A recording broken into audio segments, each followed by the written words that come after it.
Good afternoon to everyone. मैं मोनिका स्वागत करती हूँ आप सभी का आपके अपने परिवार एग्जामपुर में, है ना। आप सभी आ जाओ। और हमारा आज का जो टॉपिक रहेगा दैट इज तात धर्मस्थ, राइट? यही था ना, तात धर्मस्थ, है ना। अब दिव्या जो है हमारी, दिव्या कहाँ पे जा रही है? दिव्या चली गई है और बेच दी जा चुकी है। दिव्या को ये खबर नहीं है, परंतु दिव्या को बेचा जा चुका है। ठीक है, दिव्या को बेचा जा चुका है भाई, है ना। आंसर्स वगैरह कल चेक करेंगे सबके, कल यही काम का दिन है हमारा। ठीक है, कल कोई एंगेजमेंट नहीं रखेंगे। चलो भाई, नीलम झा, प्रियंका, आकांक्षा और विशाल पटेल। चले,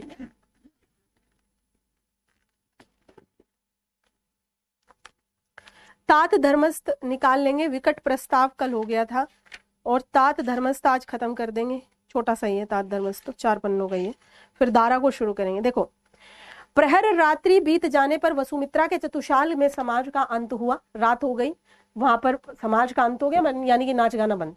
अभ्यागत अपने रथों, अश्वों और शिविकाओं पर आरूढ़ होकर अपने अपने स्थानों की तरफ चले गए। धर्मस्थ की पोत्री प्रपोत्री दिव्या की शिविका के वाहक भी, भाई वो भी सोच रहे हैं कि अब आए मैडम अंदर से, तो चले हम भी लेकर के इसको। दिव्या और उसकी दासी जो है दाता ना लौटी, वो तो पहुंच गई है कहीं और, वो कहाँ लौटेंगी, है ना। वो तो कहाँ लौटेंगी बेचारी। वसुमित्रा ने, हाँ रजिया नीलम सबको दिख रही है ना, क्लास शुरू हो चुकी है ना। एक बार यस कह दो। वसुमित्रा के प्रतिहारियों ने सिंह द्वार के तोरण का प्रकाश बुझाकर द्वार मूंदरे का आयोजन करा कि भाई चलो अब द्वार बंद करें। दिव्या की शिविका के वाहकों ने प्रतिहारियों से धर्मस्थ की प्रपोत्री के न लौटने की जिज्ञासा करी। कुमारी के चतुशाल उद्यान कहीं पर भी ना हुई। बहुत आशंकित हो गए, भय से कांपने लगे। धर्मस्थ के द्वार पर पहुंचे। कुमारी के विलंब तक न लौटने अंतपुर से चिंतित पितृव्य देवियों को वृद्ध दास दारुक द्वारा रिक्त शिविका आ जाने का समाचार मिला। आर्य प्रबुद्ध शर्मा, विनय शर्मा, रजियात दूंगी, धृति शर्मा, अंत में पंडित विष्णु शर्मा सब इकट्ठे हो गए। अनेक देवियां भी चिंता से आशंकित मुद्रा में एक साथ आ गई।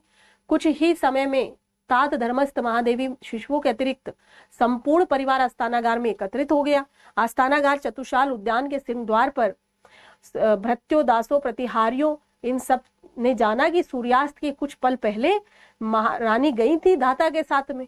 मल्लिका के यहाँ गई थी या वसुमित्रा के यहाँ गई थी, और शिविका पर गई थी। महादेवी के विक्षिप्त और अस्वस्थ होने का ये तो सबको पता ही था, क्योंकि जो है उनके बच्चा हुआ था तो सब उसमें थे, तो किसी ने कोई ज्यादा वो भी नहीं किया। पंडित विष्णु शर्मा ने तत्काल दूतगामी बहुत तेजी से चलने वाले घोड़ों को बुलाया और कुमारी की खोज में अश्वारोही, नर्तिका वसुमित्रा, देवी मल्लिका, प्रासाद, सामंत, सवार्थ, सब तरफ से लोग सरपट दौड़ गए। भाई एक तो उनके माता पिता नहीं थे, जिनके नहीं होते माता पिता उनको और एक्स्ट्रा केयर हो जाती है दूसरे लोगों को। ठीक है, शिविका वाहक और जवान लड़की के निकल जाने से तो बहुत ज्यादा चिंता का विषय है। पंडित विष्णु शर्मा ने तत्काल दूरगामी अश्वों के लिए, हाँ ये हो गया। शिविका वाहक और दासी धाता, इनकी पुत्री जो थी छाया, विष्णु शर्मा की आज्ञा से तत्काल बंधन में ले लिए गए। ठीक है, जो शिविका वाहक थे और छाया दोनों की, इनसे सवाल जवाब होंगे। ऐसे लोगों को ही लिया जाता है ना जो लोग अंत समय में साथ में। चारों शिविका वाहकों को अलग अलग ले जाकर पीड़ित करके, मतलब टॉर्चर करा उन्हें। 3rd डिग्री का इस्तेमाल किया जा रहा है।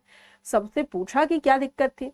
भृत्य, दासियां, कंचुकी, मतलब जितने भी सब लोग थे, पर्दा उर्दा जहाँ वो करते थे, सबको अलग अलग रहने। दोनों घुटनों के सम्मुख फैलाए बैठे भैंसे कांप रहे थे एक दूसरे के साथ। सामने सशस्त्र प्रहरी हाथ में कोड़े लिए उपस्थित थे, यानी कि मारेंगे अब उनको, है ना। बहुत सारे भवनों में, इन सब में बहुत सारा दंड हो गया। धर्मस्थ के प्रसाद में इस प्रकार के कांड की किसी को स्मृति ना थी, यानी कि किसी को याद नहीं था कि इस तरीके का कोई कांड हुआ है धर्मस्थ के यहाँ। बहुत ज्ञानी पुरुष है, ऐसा करने नहीं देते, पर क्या करें, बात ही ऐसी है। एक घड़ी के व्यतीत होने के पूर्व सभी स्थानों से अश्वारोही असफल लौट आए। सब आ गए वापस। सबने कहा हमें तो पता ही नहीं क्या हो गया। पुत्री छाया के अभिसंधि में सम्मिलित होने की शंका, उन्होंने कुल वधुओं को अपने अपने कक्ष में लौट जाने की आज्ञा दे दी। स्त्रियों के चले जाने पर 2 प्रतिहारी वक्कट और ध्वज को और आज्ञा दी दासी धाता की पुत्री छाया को विशेष पीड़ित करके एकदम मार मार के पूछो कि कहाँ गई है धाता को लेकर। छाया ने आंसुओं से भीगा मुंह पृथ्वी पर रखकर त्रस्त कंपित स्वर में गिड़गिड़ाते हुए अज्ञान प्रकट कर करुणा की भिक्षा मांगी। मुझे माफ कर दो, मुझे छोड़ दो, मैंने कुछ नहीं किया है। विष्णु शर्मा के संकेत से दोनों प्रहरी छाया की दोनों भुजाओं को उठाकर के ले गए। जाते हुए प्रतिहारियों विष्णु शर्मा ने पुनः आदेश दिया उनको रहस्य प्रकट करने पर दासी को उपस्थित किया जाए। जैसे ही कुछ बताए तुरंत लेके आना है ना, पूछेंगे। अंतःपुर की दासियों से उन्होंने जाना। दासी आस्या भी मध्याह्न में कुमारी का पथ्य लेकर उनके कक्ष में गई थी, यानी कि खाना लेकर के गई थी आस्या। दो प्रतिहारियों को उन्होंने आस्या को ले जाकर उनसे भी रहस्य जानने का आदेश दिया। कुछ समय के बाद प्रबुद्ध शर्मा और धृति शर्मा अपने कमरों की ओर चले गए, परंतु विष्णु शर्मा जानू पर कोहनी रख करके, यानी कि ऐसे बैठे रहे बेचारे, ठोड़ी टिकाए पिठिका पर चिंता मग्न बैठे थे। अभिनय शर्मा भी खड़े थे। पिठिका के दोनों ओर दो दो प्रतिहारी आदेश की प्रतीक्षा में थे। कहो कुछ कहो तो हम काम करें। शेष भृत्यों, कंचुकियों और दास दासियों को निर्दिष्ट सेवा कार्य में जाने की। मेरे गले में इन्फेक्शन है, ये हुआ है, ज्यादा दिक्कत आ रही है क्या वॉइस सुनने में, ज्यादा प्रॉब्लम है गले का ट्रीटमेंट चल रहा है, तो हो सकता है उसकी वजह से दिक्कत लग रही हो आपको। ठीक है, हाँ जी।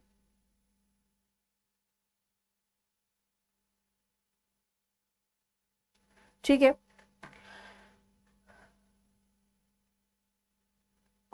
उसके बाद हाँ, 2 घड़ी समय बीत जाने की सूचना आलिंद के सम्मुख लटके घड़ियाल पर पड़े प्रहार द्वारा प्रतिहारी को 2 बार दे चुका था। 2 बार प्रतिहारी को भेजकर छाया से जाने गए रहस्य के विषय में जिज्ञासा कर चुका था। प्रतिहारी को पुनः एक बार फिर से भेजा। चिंता से झुका मस्तक को उठा करके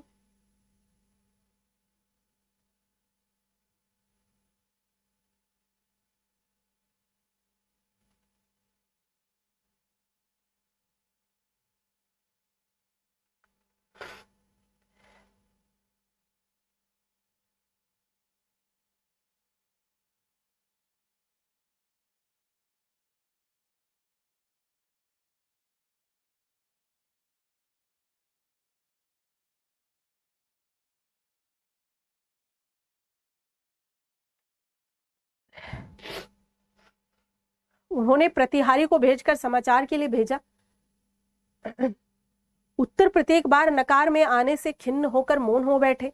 सहसा अंतापुर की यवनी प्रहारी की पुकार सुनाई, परिजन सादर सावधान, तात धर्मस्थ पधार रहे हैं। चिंता से झुका मस्तक। विष्णु शर्मा ने देखा 2 कंचुकी तो समझते हो ना आप, अर्दली जिनको बोला जाता है, कंधों का आश्रय लेकर तात धीरे धीरे अत्यंत कष्ट से पग धरते चले आ रहे थे। उन्होंने प्रतिहारी को भेजकर समाचार के लिए भेजा।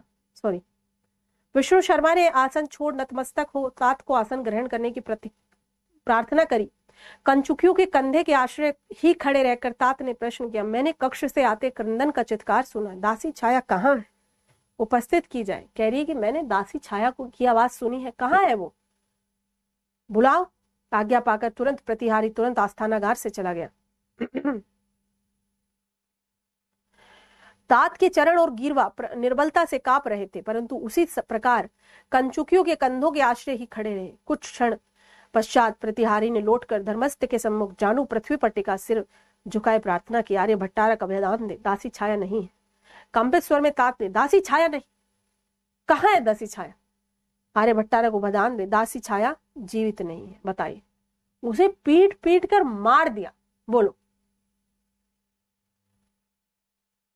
बताओ। तात का श्वास तीव्र हो गया कि जानू हिल गए। कंचुकियों ने दोनों बाहों में लेकर के पिटिका पर टिका दिया। श्वास की गति में तीव्रता और अवरोध के कारण कुछ बोल ना सके। विष्णु शर्मा, विनय शर्मा कंचू के सिर झुकाए पिटिका पर घिराए। वृद्ध कंचू की विलहण तात का सिर अपने जानू पर ले लिया। विलहण के संकेत से दूसरा कंचू की तुरंत दौड़कर आसव और जल ले आया। कुछ बिंदु आसव मिश्रित जल धर्मस्थ के होठों में डालने कंठ की गड़गड़ाहट शुरू हुई। विष्णु शर्मा को समीप आने का संकेत करके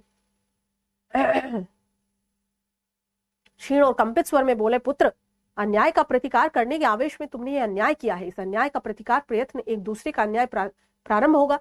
पुत्र, प्रतिकार और प्रतिक्रिया हिंसा नहीं है। तुम्हें बेटी के चले जाने पर आक्रोश है, वह किसके अपराध से गई है? मेरे, तुम्हारे, समाज के अनुशासन से। कह रहा है कि तुमने एक अपराध को वो करने के लिए तुमने दूसरा अपराध कर दिया, दासी छाया को मार दिया तुमने। बताइए, वो क्यों गई है, उसके पीछे का कारण जान, किसके किसके कारण गई है वो। पुनः उनका कंठ घरघरा कर हिचकियां लेने लगा, पुनः उनका कंठ गिरगिरा कर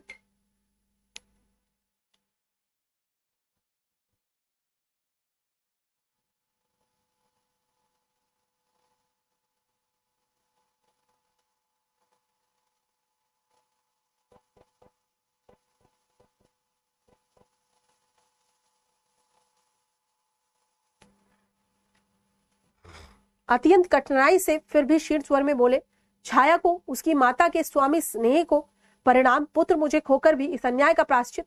मतलब कह रहे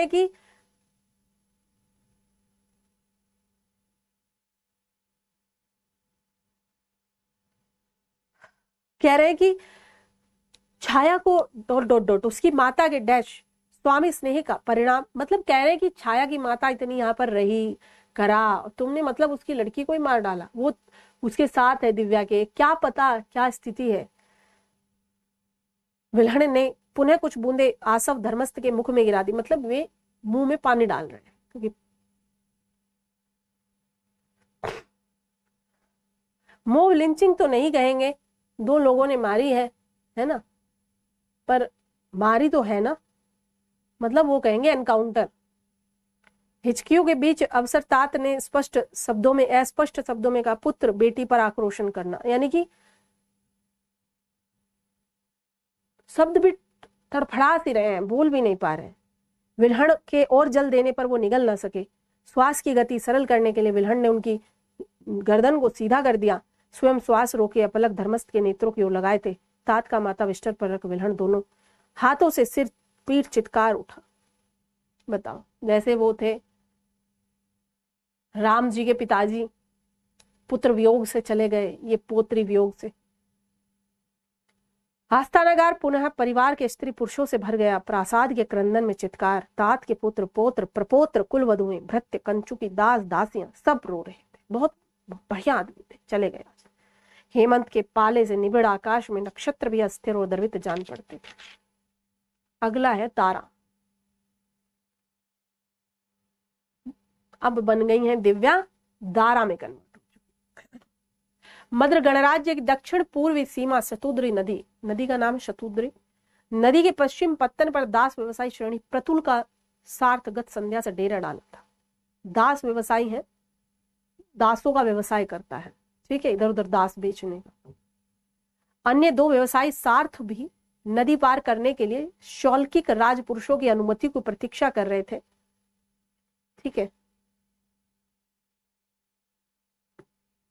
मद्रगण की सीमा नदी लांग कर दूसरी ओर से जाने से पूर्व शौल्किक राजपुरुष व्यवसायों के द्रव्य की प्रक्षेपा कर राजस्व शुल्क उगा रहे थे, मतलब कि वहां पर क्या कर रहे हैं, रेवेन्यू वगैरह कलेक्शन हो रहा है। श्रेष्ठी प्रतुल ने शुल्क स्थान के प्रधान राजपुरुष के साथ रात्रि में आपानक और भोजन किया था, यानी कि यहाँ पर दारू पी थी और भोजन भी किया था, डिनर किया था इन शॉर्ट। श्रेष्ठी के इस मार्ग से प्राय आते जाते रहने से राजपुरुष से उसका परिचय और सख्य था, यानी कि सख्या था वो उसका। 7 महापूर्व दक्षिणा पथ से कृष्ण वर्ण यानी कि दक्षिणा पथ से, साउथ साइड से कृष्ण वर्ण यानी कि काले रंग वाले दास को लेकर आते समय प्रतुल राजपुरुष को सिंघल के मुक्ता की एक अंगुलीय भेंट की थी। मित्रता और रात्रि के आपानक का शैथिल्य होने पर भी शौल्किक को मद्र के राज नियमों का उपचार तो पूरा करना ही था। दास व्यवसायी श्रेष्ठी प्रतुल 7 महापूर्व दक्षिण पथ के 133 दास दासी लेकर आया था। बताइए, जहां पे गरीबी है, भुखमरी है, वो लोग आ जाते हैं बेचारे, है ना। 133 दास दासी लेकर के, सॉरी 165 नहीं, 133 लाया, लौटते समय उसके पास 165 इधर से भी ले लिए कुछ।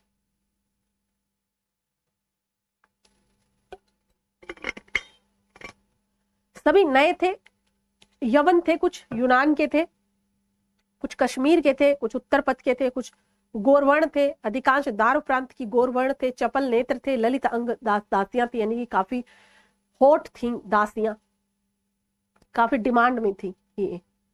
सीमांत के प्रत्येक युद्ध के पश्चात दास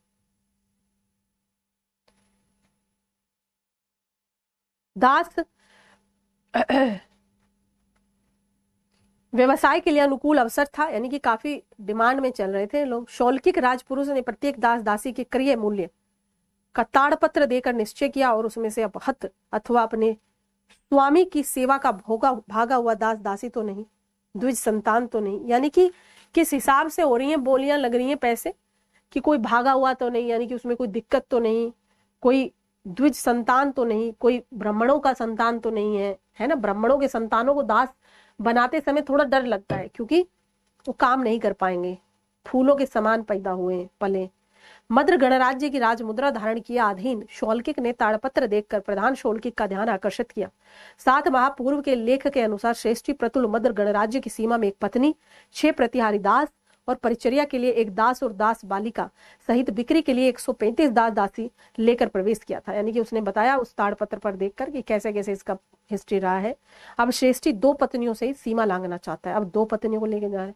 परिचर्या के लिए कृष्णदास के स्थान पर अब गौरवर्णदास है, यानी कि अब काले लोग की जगह गोरे लोग। श्रेष्ठी ने परिचर्या के लिए कृष्णदास को मद्र सीमा में बेचा है। परिचर्या के दास का शुल्क उस समय नहीं लिया गया था, उसके बेचे दिए जाने पर उसका शुल्क एक निष्क मिलना चाहिए। ठीक है, ये सारी चीजें हो जाती है। प्रतुल ने हंसकर उत्तर दिया, कर्तव्य तत्पर आर्य का वचन सत्य है, मेरी ही भूल थी। आप एक निष्क और ले, एक और मुद्रा ले ले। निष्क यानी मुद्रा है। मुद्राधारी शौल्किक ने प्रधान शौल्किक को धीमे स्वर में कहा, संबोधन किया, श्रेष्ठी की द्वितीय पत्नी कीर्तदासी है अथवा विवाहिता पत्नी। जो इसकी सेकंड पत्नी है वो क्या है? विवाहिता है, कीर्तदासी है, यानी कि दासी को बना करके शादी कर रहा है, क्या है मतलब, या शादी करके लाया है। यह रहस्य संबोधन सुनकर श्रेष्ठी प्रतुल ने विनोद से हंसकर उत्तर, आयुष्मान की सतर्कता और सतुत्य है, परंतु श्रेष्ठी एक निष्क के लिए चोरी नहीं करता। कह रहे कि अरे भाई ठीक है, तेरी एक्टिवनेस बहुत बढ़िया है, पर मैं एक मुद्रा के लिए चोरी नहीं करूं। भद्र द्विज कुलों में दास दासियों का क्रय विक्रय लेख के साक्ष्य द्वारा होता है। कन्यादान और पत्नी ग्रहण केवल मुख के शब्द और अदृश्य देवता के साक्ष्य से होता है, उसके लिए ताड़पत्र का प्रमाण प्रस्तुत नहीं किया जा सकता। भद्र त्वम च पत्नी अहम च भत्ता, जम्बू द्वीप के आर्यों को यही कर्मादित पद्धति है। मैंने सागल के श्रेष्ठ कुलजन वाणिक नैमित्य की कन्या और गुण रूप पर मुग्ध होकर उसे पत्नी रूप में ग्रहण किया है। और देखो कुलवती का गुण, यह मेरी वंश वृद्धि का अंकुर इतने शीघ्र अपने शरीर में धारण किए। मेरी प्रथम युवा पत्नी 3 साल के सहवास में भी बंध्या ही है, इसी से विवाह। प्रतुल हंसने लगा, कह रहे कि मैंने जो पहले शादी करी थी वो बंध्या निकली, मानी कि उसके बच्चा नहीं हुआ, इसलिए मैंने शादी करी है, ऐसा है नहीं वैसा है, ये सब बता रहा है। सौभाग्य हो, वृद्धि हो, कह रहे कि बहुत बढ़िया, वृद्धि हो, आगे वंश बढ़े तुम्हारा। प्रधान शौल्किक ने भी हंसकर उत्तर दिया, श्रेष्ठी को सौभाग्यवती पत्नी मद्र की शीतल स्वतंत्र भूमि छोड़कर राजाओं के उत्पीड़ित उष्ण देश में जाकर भाग्यवती होंगी। कह रहे कि पर एक बात बताओ, ये एकदम ठंडे उंडे प्रदेश से आई हैं, क्या आगे जाकर के ये तुम्हें क्या लगता है सौभाग्यवती होंगी? इस अबोध को राजाओं से उत्पीड़ित देश की अवस्था और वहां की उष्णता का क्या ज्ञान, बेचारी को क्या पता कितनी गर्मी उधर। अस्तु मनुष्य देव की लीला का साधन मात्र है श्रेष्ठ। शुल्क स्थान की पंथशाला के आनंद में प्रौढ़ की पत्नी अंजना के साथ आस्तारण में बैठी दिव्या दास व्यवसाय प्रतुल और शौल्किक का विनोद विवाद सुन रही थी। कह रही दिव्या सुन रही है, कोई हंस रहा है, कोई कुछ, दिव्या को अब कोई फर्क नहीं पड़ता। दिव्या कह रही है आई एम ओके। एक अंकुश था उसके हृदय में चुभा, मद्र की स्वतंत्र मातृभूमि प्यारी सागल नगरी, जहां उसने अपने अल्लड़पन के खेल खेले थे, उससे सदैव के लिए छीन कर उसे ले जा रही है। बेचारी कैसा समय का चक्र चलेगा, दिव्या वापस घूम के वहीं पे आ जाए। कह रही आज हमेशा के लिए मैं यहाँ से जा रही हूँ। दिव्या को नहीं पता बेचारी। इस समय विरोध का एक चित्कार उसे दास व्यवसायी के पास से यानी कि उसके कब्जे से दासत्व से मुक्त कर सकता है, परंतु वो जाएगी कहाँ? कह रही कि अगर मैं एक बार चिल्ला दूं ये झूठ बोल रहा है तो मैं दास से मुक्त हो सकता, पर मैं जाऊंगी कहाँ जाऊंगी? फिर ऐसे कहीं बिकूंगी, इससे बढ़िया इसी के साथ चलेंगे। कहाँ शरण है मुझे, कहाँ मेरे लिए स्थान है, उसकी संभावित संतान के लिए कहाँ है शरण, मेरी जो बच्चा होगा, बेटी या बेटा जो भी, कहाँ शरण है, कहाँ स्थान, उसके जीवित रहने का अवसर नहीं, उसके लिए कहाँ स्वतंत्र।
ठीक है, तो इसी चीज की उसको परेशानी हो रही है कि मैं क्या करूं, कहाँ जाऊं। उसने सुना प्रौढ़ प्रतुल राजपुरुष को उत्तर दे रहा है, आर्य भूमि और देश को प्रेम जीवन से संबद्ध है।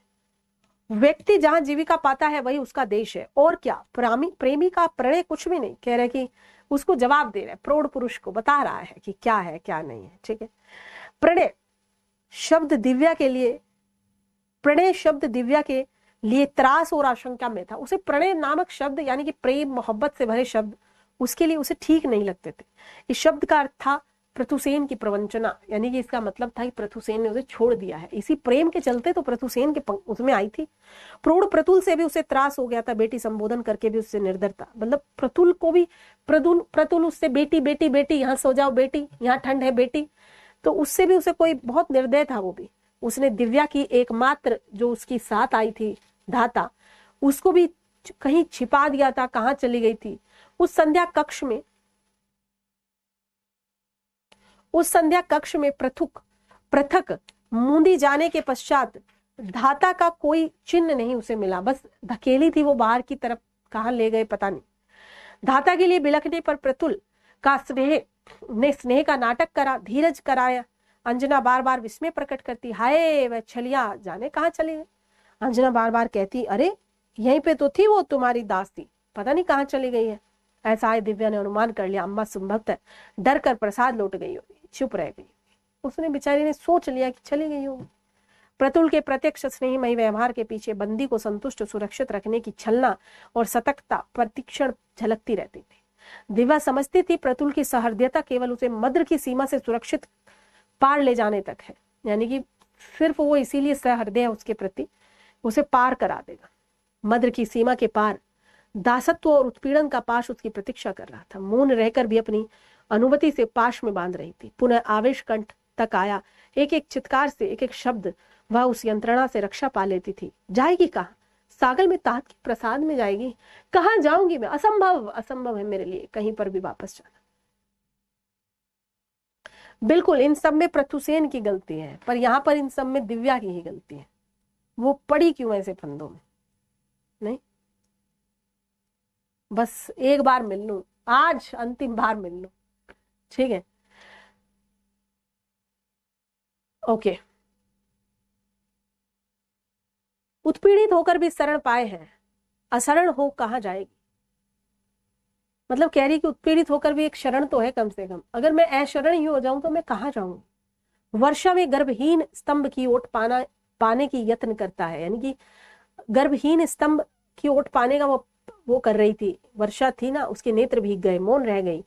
प्रतुल और अंजना, अंजना वही लड़की है ना, उसके प्रतुल और अंजना भी उसके दुर्भाग्य का रहस्य जानते, इसलिए स्थूल बंधनों का उपयोग करना आवश्यक नहीं समझते। स्थूल बंधनों से कहीं अधिक दृढ़ परिस्थिति के सूक्ष्म अदृश्य बंधन ही उसे बांधे।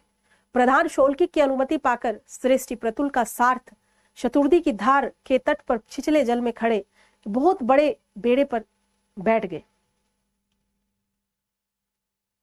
नाविकों ने बेड़े को धकेल कर धार को आगे किया। बेड़ा स्वयं ही तीव्र धार में बह चला। नाविक बेड़े को दूसरे तट पर ले जाने के लिए मुख से शब्द करते हुए पूरी शक्ति से डांड चलाते थे। जब वो चलाते थे, चलो चलो आगे, मुंह से भी स्वर करते थे। दिव्या के कानों के लिए डांड में एक बल लगाने के प्रयोजन से नाविकों का सम्मिलित कोलाहल, मद्र के विषय में दूसरी यात्रियों का वार्तालाप और नेत्रों के लिए नदी की धार के दोनों ओर सिक्का के विस्तृत तट, नदी की गहरी तीव्र फेन उछालती नीली लहरें, सब निरर्थकता। सब बातें कर रहे हैं, कोई चिल्ला रहा है, कोई अपनी बात कर रहा है, कोई चुप बैठा है, इसके लिए इसे कोई फर्क ही नहीं पड़ा, सब निरर्थक है, मतलब कुछ भी नहीं। वो सोच रही थी अपनी जीवन नौका को उसने घटनाओं की तीव्र धारा में स्वयं ही ठेल दिया, जाने कहाँ जाकर के रुकेगी। नदी की धार में बेड़ा धीरे धीरे धीरे धीरे पूर्व की ओर बढ़ रहा था। मद्र की भूमि दूर हो रही थी। उस भूमि से प्रताड़ित होकर भी उस विछोह में एक उच्छ्वास मन में उठाया। उच्छ्वास दिव्या के होठों पर माँ माँ शब्द की ध्वनि प्रकट होना चाहता था। उस भूमि में जन्म देने वाली माँ के जीवित रहते भी क्या इस प्रकार विवश हो चली जाती। और फिर दूसरी अम्मा धाता के रूप में कल्पना साकार। सभी कन्याएं एक दिन माँ की गोद छोड़कर श्वशुर ग्रह यानी कि ससुराल में जाती है। उसके मन में पति के घर की जाने की सांत्वना और उत्साह रहता है। मेरे मन में तो कुछ भी नहीं। आज अपनी मातृभूमि को, जहाँ खेली, जहाँ बचपन बीता, सबको छोड़ के जा रही हूँ। जब लड़की जाती है तो कम से कम पति साथ होता है, ससुराल होता है, मेरे पास क्या है। पति के प्रसंग की कल्पना प्रथुसेन जाग उठा, होठों को दांत से दबाए दिव्या के विचार। वंचक प्रथुसेन और दास व्यवसायी प्रतुल में क्या ही अंतर है। प्रथुसेन और प्रतुल दोनों एक जैसे। आशंका से शरीर का रोम सिहर उठा, जैसे नदी की सिकता उसके दांतों तले आ गई हो। ठुकरा देने वाले मद्र की ममता क्या करे उसका। दीर्घ निश्वास ले उसने नेत्र मूंद लिए। दास व्यवसायी श्रेणी प्रतुल की पत्नी अंजना दिव्या के प्रति सहृदय थी। 4 दासों के मूल्य से बहुमूल्य दिव्या के आभूषण अंजना ने अपना लिए थे। दिव्या ने इस विषय में एक शब्द भी ना कहा। दिव्या की इस मौन उदारता के प्रति अंजना कृतज्ञता प्रकट किए बिना न रह सकी। यानी कि अंजना अच्छी थी। जैसे ही अंजना ने उससे हार वार मांगे, उसने तुरंत दे दी। अंजना इसका एहसान करना चाहती थी, तुमने कुछ कहा भी नहीं। दिव्या के कंठ की मुक्त मालाएं, रत्न जड़ित अंगत, कोश्य वस्त्रों से अंजना का निश्चय था कि युवती अवश्य ही उच्च सामंत वंश के प्रासाद में पली है। यानी कि सिंपल सी बात है भाई, इतना सब कुछ देख के, गर्भ देखकर वह यह भी जान गई कि इसी कारण स्वेच्छा से सुख और दैन्य का मार्ग स्वीकार कर रही है। कि गर्भ है किसी का, हो सकता है, औरत है, समझेगी ही इस चीज को, है ना। कुछ दिव्या के प्रति सहानुभूति और कौतूहल से अंजना ने उस सख्य स्थापित कर लिया, मतलब सखी सी बन गई थी उसकी।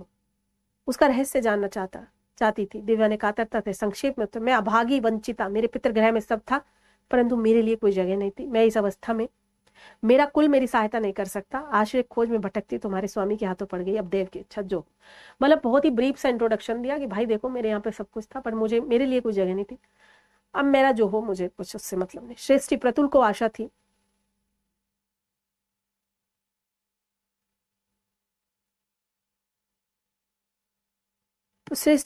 आशा थी कि दिव्या को मगध के समृद्ध रसिक ग्राहकों को, यानी कि बहुत ऊंचे दाम पे बेचूंगा इसको।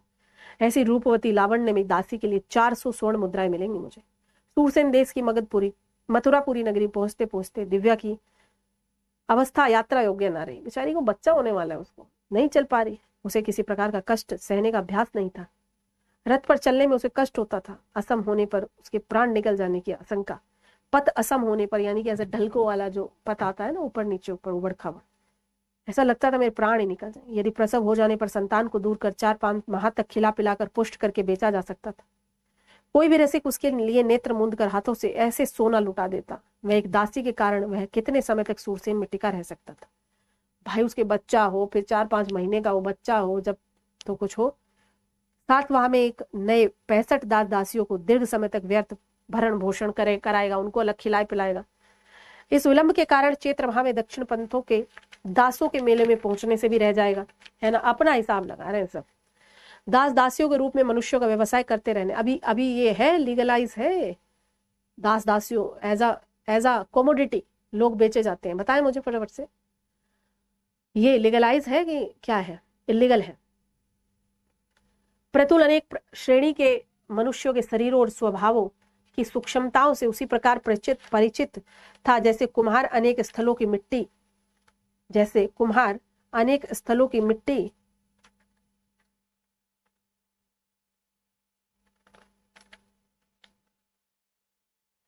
उससे बने पात्रों की उपयोगिता और मूल्यों से अवगत रहता है। पाटलिपुत्र में उसके घर पर 4 दासियां थी।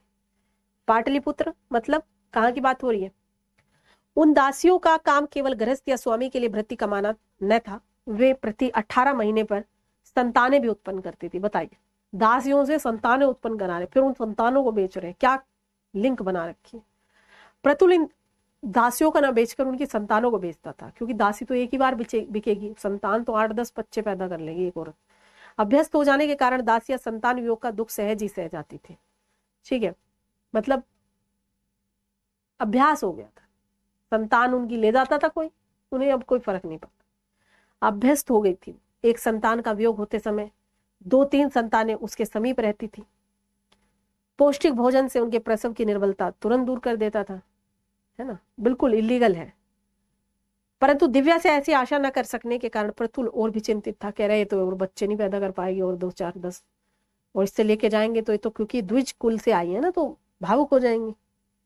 जानता था प्रसव इस युक्ति का लावण्य दीर्घ समय के लिए हर लेगा। मतलब अगर बार बार इसको ये करेंगे तो लावण्य नहीं रहेगा। संतानें इसे छीन लेने पर जीवित रखना भी इसको कठिन होगा। दास दासियों को कोड़े या भूख की मार से वश में किया जा सकता है। स्वयं ही मृत्यु के लिए आतुर हो, उसका क्या उपाय? कह रहे कि जो दूसरे लोग हैं जिनको कि कोड़े उड़े मार दे, ये तो कह रही है लाओ मारो, आओ आओ मुझे मारो, मारो मुझे मारो, नहीं ये तो मरने को खुद ही तैयार बैठी। अनेक स्थितियों में बल प्रयोग से कुछ नहीं हो सकता। प्रतुल ने दिव्या के शरीर से पाए बहुमूल्य आभूषणों से संतोष कर उसे मथुरापुरी में निपटा देने का निश्चय किया। इसने कहा कि ये सब गहने वहने पालो, इससे खत्म करो कहानी, क्योंकि इसके चक्कर में और 50 लोग खाना खिलाऊं मैं, ये करूं। श्रेष्ठी प्रतुल ने मथुरापुर में एक दास व्यापारी भूदर आया है, अपनी यात्रा की असुविधा वर्णन कर कश्मीर देश की एक गर्भवती परंतु अत्यंत लावण्य में दासी बेचने का प्रस्ताव किया। उसने कहा कि देखो गर्भवती है, बहुत ही लावण्य में, एकदम बढ़िया, तुम ले लो। प्रतुल ने कहा पुष्पपुर के एक सामंत प्रसाद में उसने इस दासी दारा, अब इसका नाम हो गया दारा, 150 स्वर्ण में क्रय किया था। निश्चय ही वह मगध में राजप्रसाद में 400 स्वर्ण मुद्रा में बेच सकता है, परंतु यात्रा की असुविधा और दासी कोमलांगी है, यानी कि कोमल अंगों से पुष्ट है हमारी दासी। भूधर ने पैनी दृष्टि दारा के सिर तक देखा, 20 स्वर्ण मुद्रा। कहा कि देखो चुप रहो, 20 ले लो इसके बदले। क्या कहते हो मित्र? अत्यंत विस्मय से नेत्र फैलाकर प्रतुल ने ऐसे देखा। अंशु ने अन्याय कहा, अरे पागल हो गए हो गया, 20? क्या तुम उसके अवयवों का लाश से उसके चंपाकली सा वर्ण नहीं देख रहे हो? गर्भिणी होने के कारण थोड़ी मलिन है, बेचारी गर्भवती है। लावण्य एक प्रकार का हर्षित, मतलब जो मतलब चमक चेहरे पर तेज, ठीक है, और एक तरीके से कहेंगे कि जो सुंदर दिखे एकदम, है ना, सुंदरता दिखे, तो कहा जाता है लावण्य, ठीक है। गर्भिणी होने के कारण थोड़ी सी मलिन है, ये नहीं देखते एक के बदले 2 जीवों के मूल्य पा रहे हो, बच्चा भी तो है।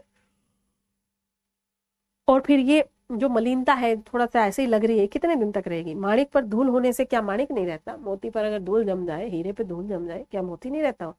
उसके नेत्र और वर्ण भूधर के कान के समीप मुख ले जाकर प्रतुल ने कहा, शुद्ध रक्त को लजाते हो, किसी राजकुमारी से कम है, मैं जानता हूँ 4 माह पश्चात तुम उसकी 500 स्वर्ण मुद्रा पाओगे। समझ आई तुम्हें बात है?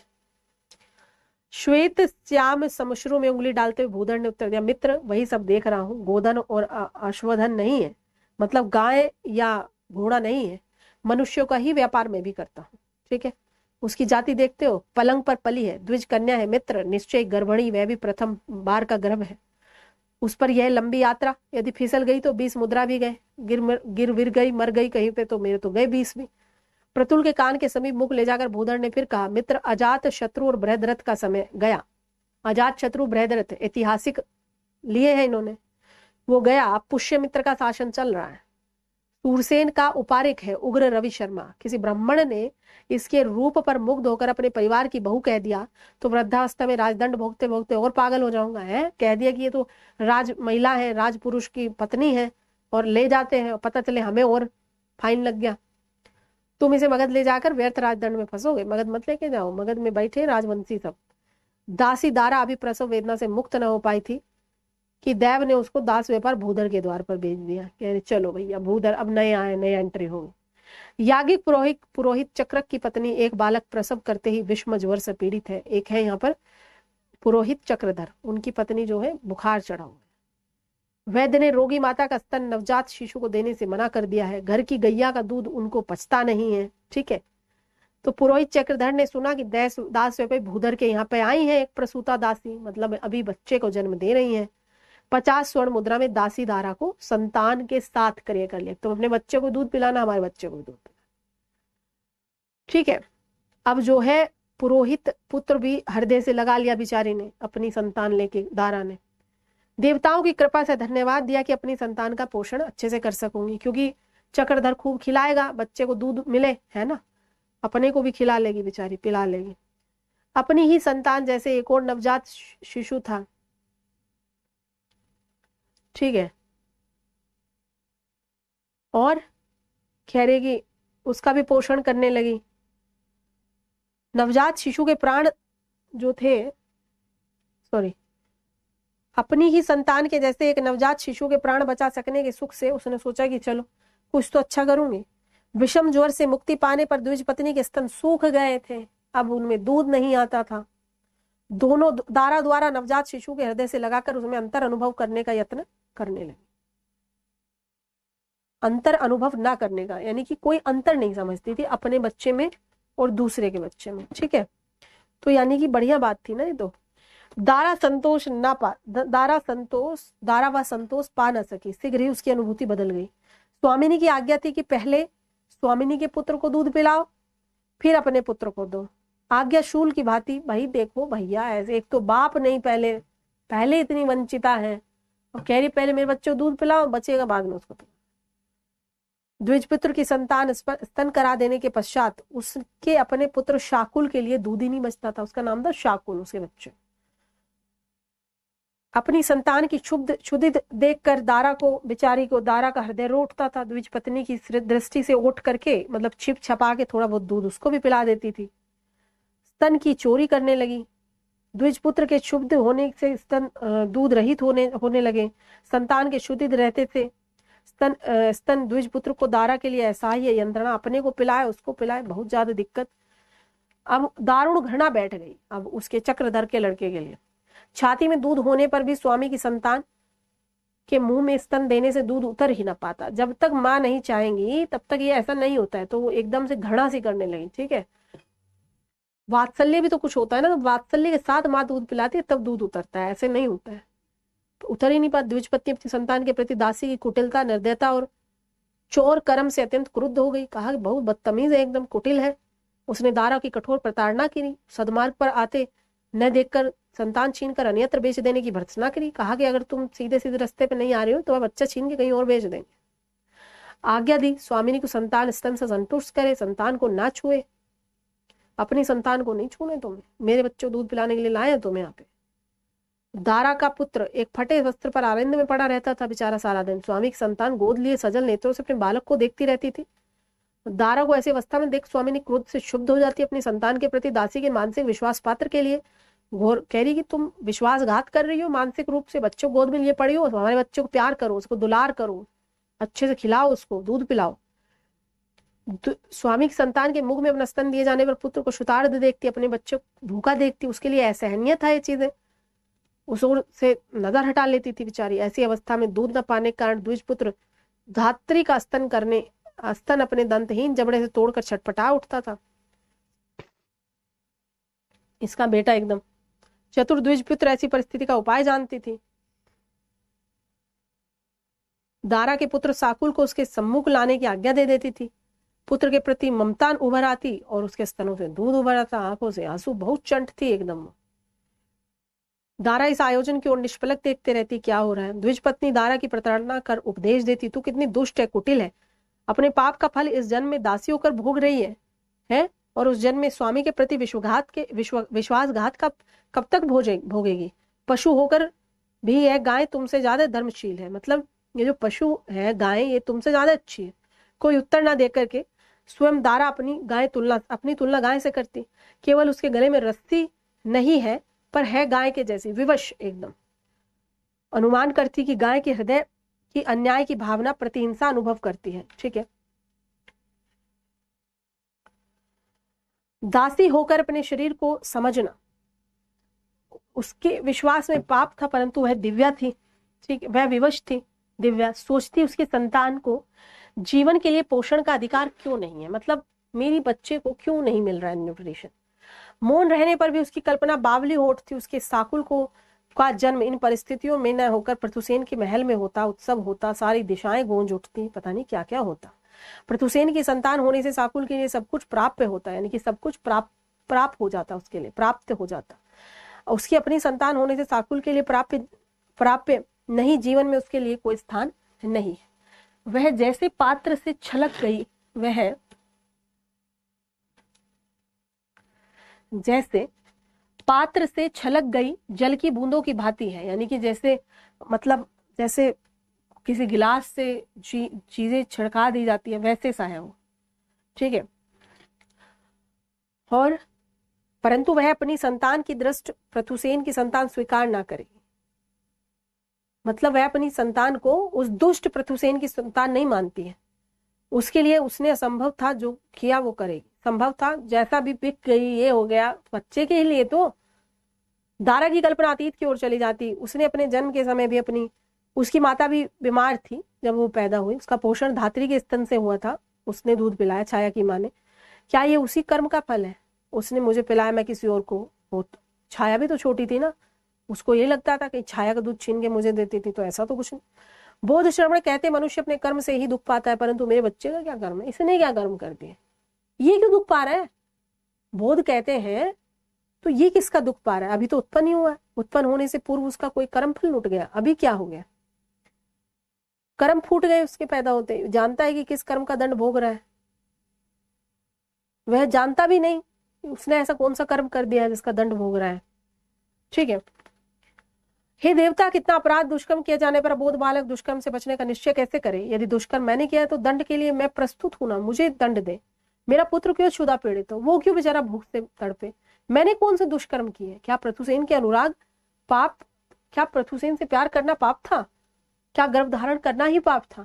संपूर्ण सृष्टि गर्भ धारण करती है, मैंने क्या किया? संपूर्ण सृष्टि में ही गर्भ धारण होता है, मैंने ऐसा क्या कर दिया? केवल द्विज समाज की आज्ञा के बिना गर्भ धारण किया, इसी का ये फल है।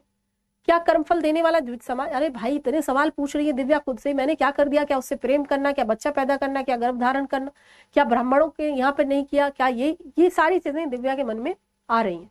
पुरोहित चक्रधर के द्वार पर भिक्षा के लिए उपस्थित होने वाले के रूप में काशाई चीरवाणी श्रवण उपदेश दे जाते, यानी कि जो बौद्ध धर्म से संबंधित लोग आते थे भिक्षा लेने, वो उपदेश देते थे। जात कर्म और जीवन केवल दुख की श्रृंखला है, यानी कि कर्म और जीवन क्या है? दुखों की श्रृंखला है। सुख केवल अस्थायी अनुभूति है, सुख आएगा चला जाएगा, अस्थायी है। दारा की कल्पना पुनः अपने अतीत की ओर चली जाती, श्रम का वचन उसे सत्य जान पड़ता, उसके जीवन में सुख कब अनुभव हुआ? उसने तो कभी किया ही नहीं सुख अनुभव, जब भी अनुभव किया केवल उड़े हुए मेघों की छाया की भांति, मतलब आता था चला जाता था सुख। उसकी कला की देवी सरस्वती पुत्री निर्वाचित होना, ठीक है, वो थोड़े ही दिन रहा, एकदम मैं इलेक्ट हुई कल सरस्वती पुत्री के रूप में। प्रथुसेन के अंक में एकांत क्षण, वो भी कुछ ही समय रहा। उस मिलन से पूर्व और पश्चात की कल्पना सब दुखी तो थे, यानी कि बस ये सुख थे 2-3 लम्हे, बाकी सब दुखी था। संसार केवल शक्तिशालियों के लिए बना है, दुखियों के लिए वैराग्य ही सुख है। जीवन से मोह व्यर्थ है, परंतु शाकुल का अस्तित्व तो काल्पनिक न था। हाँ रिंकी, मैंने कर दिया है, आपने देखा होगा ना, कर दिया है मैंने, सुबह कर दिया है। आप और प्रदीप जी थे शायद, 2 को। मथुरापुरी के पथों और वीथियों पर भिक्षाटन के लिए विचरते भिक्षु नित्य दुखियों की शरण का निमंत्रण देते हैं। दुख से पीड़ित मनुष्य तथागतों की शरण आओ, धर्म की शरण आओ, कृपा मूर्ति तुम्हारे संतत संताप को दूर करेगा। यहाँ पर गलियों में लोग घूमते रहते थे, जो भिक्षु थे, कहते थे आओ दुखों से पीड़ित व्यक्ति आओ, कहाँ पर आओ? बुद्ध की शरण में आओ। वहां भी जाती है। सूर्योदय से पूर्व अंधकार में आंगन में पृथ्वी पर सोई दारा के वक्ष में शाकुल रो उठा, ठीक है, रो रहा था बेचारा। सूर्योदय से पहले ही अंधकार में ही 3-4 बजे दारा ने स्तन शिशु के मुख में दे दिया। शाकुल यथेष्ट स्तनपान करके सो गया, मतलब जितना उसे चाहिए था सफिशिएंट थी, सो गया। फिर कुछ ही समय बाद स्वामिनी ने उसके पुत्र की निद्रा भंग होने पर स्वामी की संतान की शुद्ध निवृत्ति के लिए दारा को पुकार हुई। प्रातः बालक की प्रथम शुदा के समय धात्री के स्तन में दूध न पाकर पुरोहित की पत्नी अत्यंत क्रुद्ध हो गई। दारा की भर्त्सना कर उसने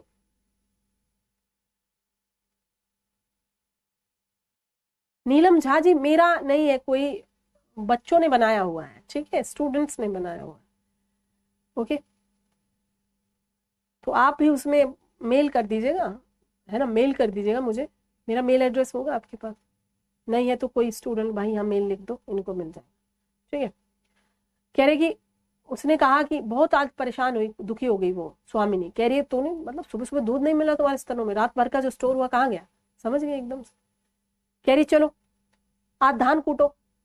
मध्याह्न में मिट्टी के पात्र में भोजन पाकर शाकुल को वक्ष पर लिए दारा उधर पूर्ति के लिए आलिंद में सो रही थी, आलिंद में बैठी थी, मतलब मिट्टी के उसमें मिलता था खाना, वो भी इसलिए दे देती थी कि मेरे बच्चों दूध पिलाना है। स्वामिनी को सोया देख वृद्धा दासी लोमा दारा के समीप बैठकर सहानुभूति के स्वर में बोली। इनकी भी एक बूढ़ी दासी है लोमा, वो बोली सिंपैथाइज, बेटी स्वामिनी को शुद्ध कर, तूने भला काम नहीं किया, ठीक है, तूने अच्छा नहीं किया उसको, मतलब आज स्वामी और स्वामिनी ने शाकुल को कहीं दे डालने का निश्चय कर लिया है, जा भागी स्वामिनी से क्षमा मांग ले। कह रही आज तो इसने बेचने का निश्चय कर लिया, दोनों मिलकर बातें कर रहे थे, मैंने सुना। मिट्टी के पात्र में सम्मुख रखा रुखा वैसे ही रह गया। दारा सोचती रही क्या करे, अब क्या करूं। ज्येष्ठ के मध्याह्न में पुरोहित और स्वामी ने निद्रागत थे, जेठ का महीना चला हुआ, दोनों सोए हुए। बूढ़ी लोमा भी एक ओर जाकर सो गई। ग्रीष्म के मध्याह्न में यानी कि दोपहरी भरी हुई है, हेमंत की मध्य निशा, स्तब्धता छाई हुई है, दोपहरी भरी हुई है, सब सोए हुए हैं, सब सन्नाटा। सूर्य की प्रचंड प्रकाश दृष्टि रात्रि के गूढ़ अंधकार की भांति असमर्थ किए था। झुलसा देने वाली तप्त वायु के त्रस्त नागरिक भवनों में और पक्षी और वानर तप्त वायु में मरमर करते वृक्षों के पत्तों की ओट में जाकर शरण पाकर विश्राम कर रहे थे। दारा अपनी संतान के छिन जाने की आशंका में हथेली पर माथा रख के मौन बैठे हुए थे, चुप बैठे हुए थे। भिक्षाटन से विलंब से लौटते किसी श्रमण की पुकार सुनाई दी। संसार के संतप्त प्राणियों, शांति के लिए बुद्धि की शरण में आओ, धर्म की शरण में आओ, संघ की शरण में आओ, है ना। ये ले लेना नीलम झा जी, आप चंद्रकांत जी ने और प्रियंका जी ने जो दिया है, यही मेल एड्रेस है, आप इसमें मेल कर देना मुझे।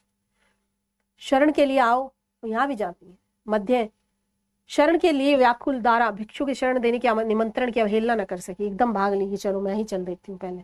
मध्याह्न सूर्य के प्रचंड तापों से मार्ग पर धूसर ज्वालाओं के रूप में धूली आकाश की ओर से उठ रही थी। हु करती संतप्त वायु आश्रय की खोज में वनों की ओर दौड़ी जा रही थी। उस विभीषिका में दारा अपने शाकुल को हृदय से लगाए तवे की भांति तपे। पथ पर पुरोहित ग्रह से निकली शाकुल की कोमल त्वचा। सूर्य के उन्मत्त बाणों से बचने के लिए दारा ने शिशु को अपने क्षीण जीर्ण मलिन उत्तरे में लपेट लिया। मतलब इतनी तेज धूप है, जेठ की दोपहरी भरी हुई है और पैर तप रहे हैं, और इसने अपने बच्चे को अपने जो फटा पुराना जो भी कपड़ा था उसमें ढक के जा रही है। दारा के शरीर पर स्तनों को पीछे पीठ गांठ से बांधे वस्त्र के एक टुकड़े और कटी पर बंधे जीर्ण छिन्न मलिन अंतर्वासक के अतिरिक्त कोई कपड़ा नहीं था। शरीर पे 2 कपड़े 3 कपड़े फटे हुए। सामर्थ्य भर द्रुत गति से चलने के बाद जितनी उसमें बिचारी में थी सामर्थ्य शक्ति, उससे बहुत तेजी से चली। रूख केश बिखर गए थे। जीर्ण अंतर्वासक पाँव में उलझ उलझ कर फटता जा रहा था, यानी कि जीर्ण हुआ जो कपड़ा था वो बार बार पैर में उलझ जाता था, फट जाता था। शरीर पर सूर्य की किरणें चुभ रही थी। तले तपे और प्रखंड स्तर थे, प्रस्तर खंड थे, यानी कि पत्थर की सड़कों पर चली जा रही थी, बहुत तपा हुआ था। शरीर श्वेत से लथपथ हो गया था, पसीना ही पसीना था। दारा का ध्यान इन सब और था ही नहीं, क्या हो रहा है क्या नहीं। उसके कान श्रवण के करुण निमंत्रण के उच्च घोष से पूर्ण थे। श्रवण के पीछे भागी जा रही थी। वो जो निमंत्रण दे रहा था, आओ बुद्धि की शरण में आओ। संसार के संतप्त प्राणियों, शांति के लिए बुद्ध की शरण में आओ। उसकी दृष्टि घने अश्वत्थ वृक्षों के समूह के ऊपर धूलि धूसरित उत्तप्त आकाश में सिर उठाए महाबोधि चैत्य के गगन चुंबी शिखर की ओर थी। जा रही है भागी हुई। 100 साल से समय से अधिक चैत्य शिखर संसारों को संतप्तों के लिए अभिधर्म का करुणा में संसार शरण की घोषणा कर रहा था। 100 साल से भी ज्यादा हो गए हैं। चैत्य में लोग बैठे हैं, पर पुरुष ही 100 सालों से पुरुषों के अलावा महिलाएं आ ही नहीं पाई। दारा उसी ओर दृष्टि लगाई। झुलसती वायु की हु में शरण का निमंत्रण सुन के अपने शाकुल को अंक में दबाए शरण की भिक्षा के लिए दौड़ी। भाई मुझे शरण दे दो, मैं आगे अपने बच्चे को ले। बिहार के विशाल सिंहद्वार के पट मुंदे थे। पटों की दूसरी ओर करुणा और शरण का स्थान था। दारा ने सिंहद्वार से लटके विशाल घंटे को हिला दिया। ग्रीष्म की दोपहर का स्तब्ध वातावरण गंभीर नाद से गंजन से कृपा के कर्ण बरस रहे थे। दारा को लगा अब खुलेगा द्वार और मैं अंदर, और उसके बाद में मैं और मेरा बच्चा सुरक्षित नहीं।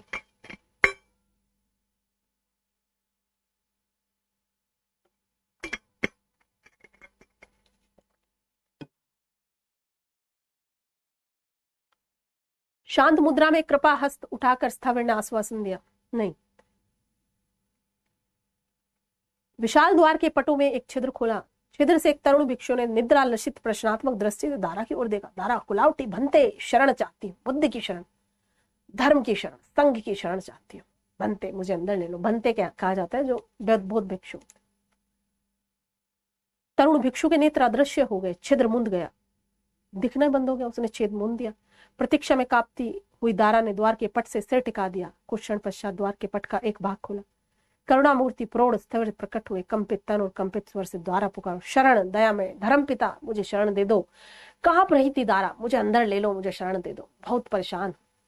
शांत मुद्रा में कृपा हस्त उठा करके स्थविर ने आश्वासन दिया, चित्त को स्थिर रखो उपासिका, अपने मन को शांत रखो, शांत रखो। युवक भिक्षु ने विहार के द्वार के सम्मुख अश्वत्थ वृक्ष के नीचे बने पत्थर के चौतरे पर कुशासन बिछा दिया। स्थविर ने आसन ग्रहण कर दारा को सम्मुख बैठने का संकेत कर प्रश्न संबोध, हे उपासिके, चित्त का संकल्प करो। यानी चित्त अपने मन से संकल्प करके अब बताओ तुम्हारा पति कौन है, तुम्हारा बेटा कौन है, तुम्हारा बात कौन है, सबसे आई हो अनुमति लेकर। दारा ने अश्रुपूर्ण नेत्रों से स्थावर के सम्मुख याचना की। करुणा के सागर भनते ही सभागी संतान और उसकी माता के लिए शरण की अपेक्षा। कुछ विचार के पश्चात स्थावर ने उत्तर दिया, देवी जिन सांसारिक उपकरणों की तुम इच्छा करती हो, बुद्ध की शरण, धर्म की शरण और संघ की शरण के मार्ग नहीं। कह रही तुम बच्चा लिए घूम रही हो है, और जिन सांसारिक सुखों को तुम चाहती हो वो यहाँ पर नहीं है। यहाँ पर तो बिल्कुल एकदम देसी टाइप के। स्थवर के शांत मुख पर करुणा की मुस्कान प्रकट हुई। बोले, देवी। दारा कलप उठी, नहीं पिता, दासी कुछ इच्छा नहीं करती, केवल अत्याचार से शरण चाहती। कुछ नहीं चाहिए मुझे, कोई सांसारिक सुख नहीं चाहिए। कृपा सागर तथागत की शरण में दासी केवल अपनी संतान को पास, बस इतना चाहिए, मेरी संतान मेरे पास रहे।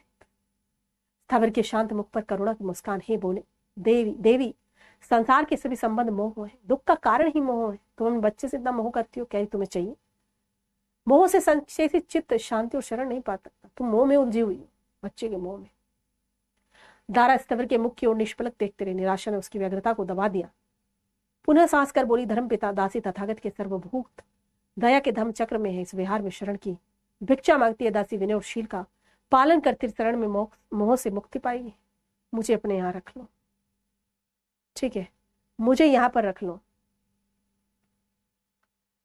स्थवर ने प्रश्न किया, चेरी धर्म ग्रहण करने की इच्छा करने वाली तुम कौन हो? धर्म पिता, मैं इसे असहाय संतान की माता हूं। दारी ने उत्तर दिया। सॉरी, एक छूट गया बीच में। स्थवर की आद्रवित शांत मुद्रा की ओर कुछ क्षण निष्पलक देखती रहकर दारा ने शाकुल को स्थवर के चरणों में रख दिया। अपना मस्तक चौतरे पर ऐसे करके नहीं करते टिका दिया। देवी से असहाय के लिए दासी धर्म की शरण चाहती है। दासी धर्म का पालन करती हुई मोह मुक्त होकर चेरी धर्म ग्रहण करे। कह रही तुम इसे शरण दे दो मेरे बच्चे को, और फिर मुझे शरण में ले लो, और मैं चेरी धर्म मतलब मैं तुम्हारी वो बन जाऊंगी, भिक्षुणी।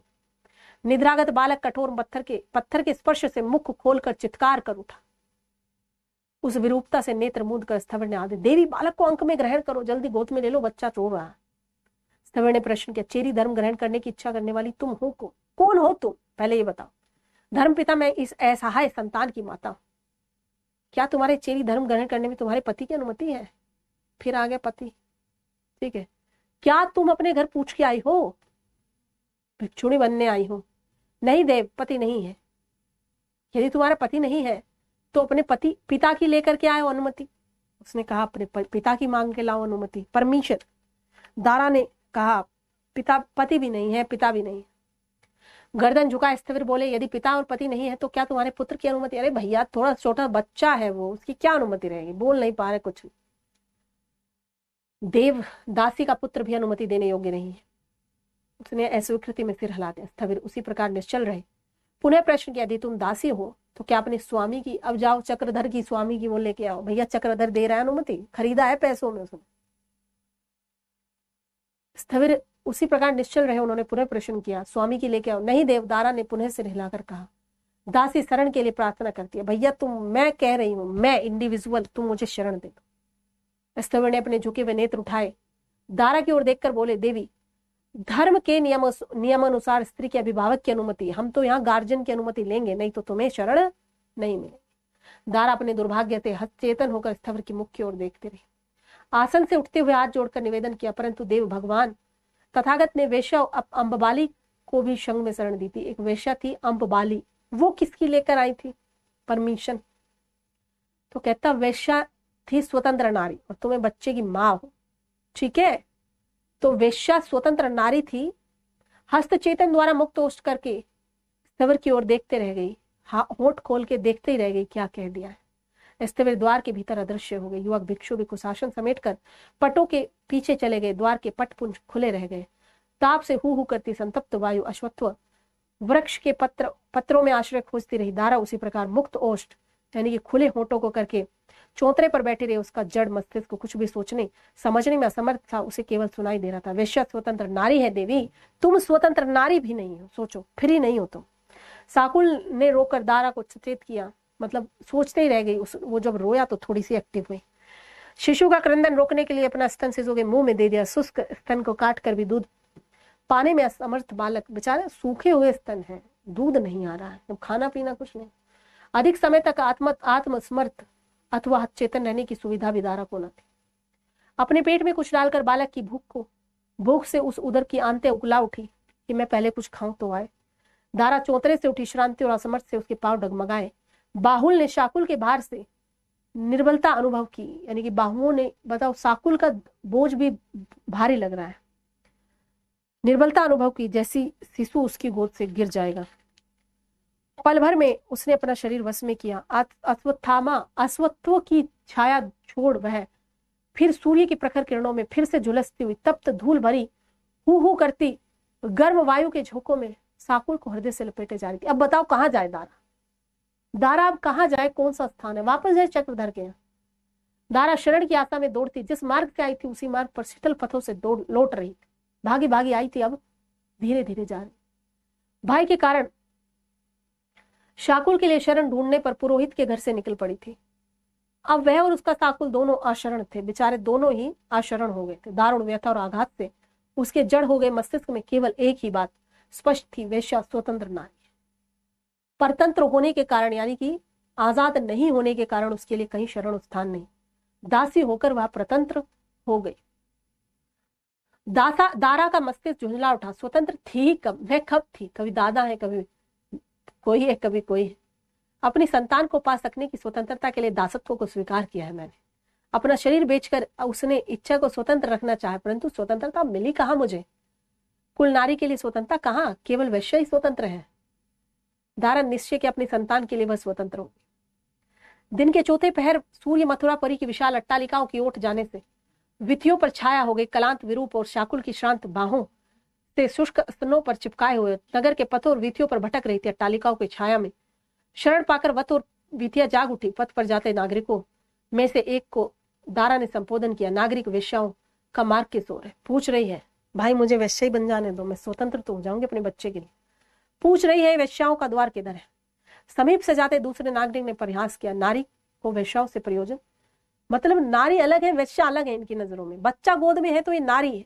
कह रहे नारी क्यों जा रही है वेश्याओं के यहाँ? पुरुष जाए तो समझ भी आए। समझ आई? अपनी शांत बाहों से फिसलती संतान के बोझ को संभालने की चेष्टा करते हुए मैं वेश्या बनूंगी। परिहास करने वाले नागरिक दारा के मुख का भाव देखकर मौन रह गए। समीप से जाते हुए दो नागरिकों में से एक ने दारा के कंकाल मुख, बिखरे केशों, धसे नेत्रों, फटे मलिन वस्त्रों के संकेत 28 हा, क्या ही तो रूप लावण्य है, कितनी तो तुम सुंदर हो, है क्या गुण है, कैसी शोभा। ये वेश्या बनेगी तो मथुरापुर के रसिक समाज अपने नेत्रों की मणि रत्न प्रभा को भी भूल जाएगा। कह रहे कि हमारे नेत्रों की मणि है रत्न प्रभा, हम उसको भी भूल जाएंगे। तुम्हारा मुंह पिचका हुआ है, क्योंकि वेश्या बनने के लिए सुंदर होना चाहिए, साफ सुथरा कपड़ा होना चाहिए, एकदम चपलता होनी चाहिए। प्रथम परिहास करने वाले युवक ने दारा के समीप आकर भर्त्सना के स्वर में, तू वेश्या क्यों? तू वेश्या बनना चाहती है? माता का सम्मानित पद पाकर वेश्या बनकर समाज की शत्रु बनना चाहती है? माँ तो है, माँ वेश्या होती है क्या? धन के लोभ में तूने अपना शरीर और अपनी मातृत्व की शक्ति बेचना चाहती है। मतलब तुझे इतना धन चाहिए, वेश्या बन के धन मिलता है ना, तुझे इतना धन चाहिए, तू इतनी पागल हो गई है। पुत्र को संभाल अपने। हतभागी, तू वेश्या बनने की योग्य भी नहीं है। विलासी को द्रव्य के मूल्य में तू क्या देगी? यानी कि जब वो आएगा सही से कुछ कर, तो शरीर तेरा ठीक है नहीं, क्या करेगी? हद, तू लुट चुकी है। किसी ने तेरा रस चूस कर फल्गु मात्र छोड़ दिया है। तेरी आकर्षक शोभा लुट चुकी है। केवल दुर्भाग्य शेष बस। चूसी जाकर जीवन के अयोग्य होकर जीवन का रहने का मोह छोड़ दे। असमर्थ को जीवन जीने का अधिकार नहीं। तू जा यमुना की शीतल धार में विश्राम कर ले, मर जा, तू जाके सुसाइड कर ले, कुछ नहीं बचा तेरे पास। भाई खाने को मिलने ना क्या बचे। यात्रा की उपेक्षा में बड़े व शमशद शुरू हो गई। यहाँ पे सफाई और सलाह हर आदमी दे देता है। कारण आरंभ में दारा नागरिक को पहचान न सकी, परंतु उसके स्वर से पहचान गई। वह उसका नाम लेकर उसको पुकार देना चाहती थी। वह युवक उसे बोलने का अवसर न दे विकृत स्वर में कहता गया, शिशु की भूख शांत करने के लिए वैसा बनना चाहती है तो अभागी, जा यमुना के तट पर जा। श्रेष्ठी पद्मनाभ तुम जैसे दीनों का द्रव्य समेट कर उसे सुशास्त्र बना देने के लिए भोजन देकर परलोक के लिए पुण्य संचित कर जा। उनके यहाँ भिक्षा का भोजन ले, उन्हें पुण्य दे। यानी कह रहा है कि जा, अगर तुझे खाना बना चाहिए बच्चे के लिए, तू वैश्य बनना चाहती है तो।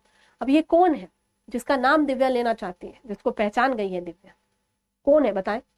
दिव्या ने नागरिक का नाम पुकारने के लिए पुनः श्वास लेकर होठ खोले, परंतु घृणा से, उसे नफरत है उस नाम से। अनेक पग वो आगे बढ़ चुका था। कुछ क्षण उसकी ओर देखती रही। हृदय से भरा निश्वास छोड़कर बाहों में रो रोकर सो गए साकुल को संभालते हुए नागरिकों से यमुना तीर पर पद्मनाभ के क्षेत्र का मार्ग पूछती चल दी। उसके बाहों और चरण प्रतिक्षण शिथिल होते जा रहे थे। अब जा रही है पद्मनाभ की, कह रही कि मैं उससे भोजन ही ले लूं कम से। संध्या समय यमुना का प्रस्तर पंडित तट अत्यंत जनाकीर्ण था, बहुत लोग थे। श्रेष्ठी पद्मनाभ के अनेक क्षेत्र में यज्ञ का पवित्र धूप मंडराता हुआ धुआं उठ रहा था।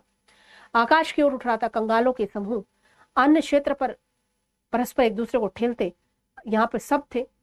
दोनों भुजाओं में निरंतर चित्कार करते शिशु अपने शिथिल शरीर का बोझ उठे। कंपित चरणों से कंकाल समूह से द्वार पर सहसा पीछे से ललकार सुनी, पकड़ो पकड़ो भगोड़ी दासी भागी जा रही है, पकड़ो पकड़ो पकड़ो भगोड़ी। चक्रधर आ गए। ठीक। दारा ने पहचाना उसके पुरोहित स्वामी का स्वर था। पुरोहित बार बार भगोड़ी दासी को पुकारने के लिए ललकार रहा था। पुरोहित चक्रधर की पुकार से सहानुभूति में लोग भी भगोड़ी दासी को घेरने के लिए ललकारने लगे। दारा को अपने पीछे दाएं बाएं सब और पकड़ने वाले अनुभव होने लगे। केवल सम्मुख जलधार ही दिखाई दी। किसी पकड़ने वाले को न देख साकुल को हृदय से चिपकाए दौड़ती रही। मतलब कुछ नहीं बचा। अब सोच रही है पीछे से पकड़ लेगा, अगर यहाँ पे रहूंगी तो सामने जलधार बह रही, उसमें जा गिरी। ललकार निरंतर दारा की पीठ का पीछा कर रहे थे। दारा घबराकर शाकुल को हृदय से चिपकाए पुनः पुरोहित के हाथ पड़ने की अपेक्षा मृत्यु ही श्रेय जानकर ऊंचे तट से जल में कूद पड़ी ऊपर से। ज्येष्ठ माह के प्रखर सूर्य से तप्त भवनों की ऊष्मा से त्राण और संदेह की शीतलता सुख पाने के लिए मथुरापुरी के अनेक सामंत राजपुरुष श्रेष्ठ नदी तल पर वज्रों से जल विहार कर रहे थे। यानी कि गर्मी से ठंड पाने के लिए बहुत सारे लोग यहाँ पर आए हुए थे अगले दिन। उस दिन ऊंचे तट जिस स्थान से भगोड़ी दासी जल में कूद पड़ी थी, सूरसेन प्रदेश की जनपद कल्याणी राजनृत्य की देवी रत्न प्रभा का बजरा सबसे समीप था। वहीं पर राजनृत्य की थी रत्न प्रभा। रत्न प्रभा के आदेश से सेवकों ने डूबती स्त्री को तुरंत जल से निकाल लिया और ले आई उसके पास। उस समय भी उसका शिशु उसके शुष्क स्तनों पर कृश बाहुओं से बंधा, यानी कि ऐसे करके शिशु उसके स्तनों से ही चिपका हुआ है। सोचिए। करुणा से द्रवित देवी रत्न प्रभा ने मूर्छित स्त्री के बाहुपास से शिशु को अपनी बाहों में ले लिया। शिशु निष्प्राण हो चुका था, बच्चा मर चुका था। बताइए, इतने पानी में बच्चे की नहीं थी उतनी सहन कर सके। मृत शिशु को एक और रखकर व्यथा का निश्वास लेकर रत्न प्रभा ने दासी को जल और शैवाल से भरा सिर, मतलब शैवाल चिपक गए हरे हरे और जल भरा हुआ है, बहुमूल्य कोशे साटक की चिंता न कर गोद में ले लिया। देवी की मतलब इतना बढ़िया कपड़ा पहना है रत्न प्रभा ने, उसकी चिंता नहीं करी कि शैवाल लगा है, मेरे लग जाएगा, पानी से भीग जाऊंगी। देवी की दासी और सेवक स्त्री को सचेत करने के लिए उसे सुगंध सुगाने लगे। व्यसन से वातास करने लगे। अनेक नौकाएं और बजरे रत्न प्रभा के बजरे की ओर घिर आई। तट पर नौकाओं में कोलाहल मच उठा। देवी रत्न प्रभा और उसके सेवकों के यत्न से दारा सचेत हो गई। उन्होंने जगाया। नेत्र उघाड़ते ही सबसे पहले व्याकुल और अवरुद्ध स्वर में पूछा, मेरा बच्चा साकुल कहाँ है? दारा के सिर पर स्नेह का हाथ रख कर, भद्रे शांत हो, तुम्हारा शिशु सुरक्षित है। मतलब समझदारी की बात है। दारा इस अप्रत्याशित व्यवहार से रत्न प्रभा की ओर देखती रही। मतलब अभी हो ही नहीं रहा था ना ऐसा, इतना प्यार कोई दे ही नहीं रहा था, दुलार। उसने नेत्र फहराकर चारों ओर देखा। कहाँ? तात धर्मस्थ के प्रसाद में पहुंच गई है। क्या स्वप्न देख रही है? दारा ने सोचा, कहाँ पहुंच गई? महल में पहुंच गई धर्मस्थ। नदी तट पर चिल्लाते पुरोहित चक्रधर का शब्द उसके, देखो मेरी भगोड़ी दासी संपत्ति है मेरी, मुझे इसे लौटा दो, मैं इसे बांध कर राजस्थान में दंड के लिए ले जाऊंगा। ये चोर है, मैंने इस दास व्यापी भूधर से 50 मुद्रा में खरीदा था। चक्रधर दुहाई। वही सारी चीजें उसके कानों में गूंज रही थी जो अभी थोड़ी देर पहले वहां पर थी। ठीक है, ये सारी चीजें इसलिए गूंज रही थी क्योंकि अभी तक बेचारी वही सोच रही थी कि वो सारी चीजें ऑलरेडी इसके यहाँ पर हो रही थी, इसलिए अब वही चीजें इसके उसमें गूंज रही है। ठीक है, पर ये कहाँ आ चुकी है? रत्न प्रभा के यहाँ आ चुकी है। रत्न प्रभा कौन है? रत्न प्रभा जो है वो है राज नर्तकी। कौन है? राज नर्तकी। ठीक है, तो राज नर्तकी के यहाँ पर आ चुकी है, पर महल टाइप है तो उसको लग रहा है कि मैं प्रसाद में आ गई हूँ धर्मस्थ। ठीक है, प्रसाद में आ चुकी हूँ ऐसा लग रहा है। डन। नेक्स्ट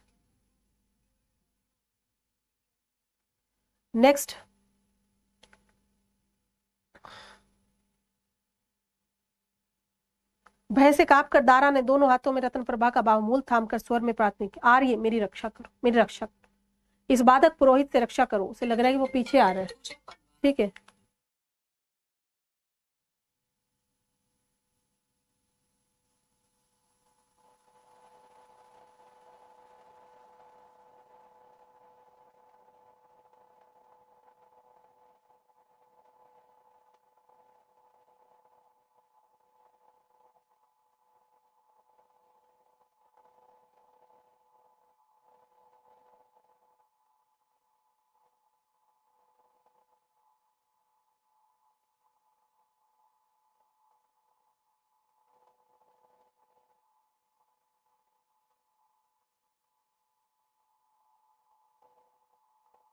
उसके बाद कह रही है कि भाई मुझे बचा लो इस पुरोहित से, क्योंकि उसे लग रहा है पीछे आ रहा है, मेरी संतान के प्राण ले लेगा, मेरे ले लेगा।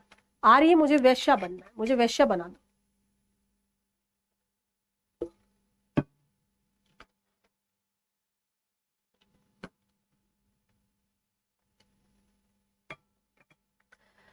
मैं वैश्या बनकर ब्राह्मण का ऋण दूंगी। आर्य, मैं कलाविद हूं, मैं वैश्या बनूंगी। कह रही है कि मैं वैश्या बनूंगी, फिर मैं पैसे कमाऊंगी और फिर चक्रधर के पैसे लौटाऊंगी। मैं दासत्व असहाय,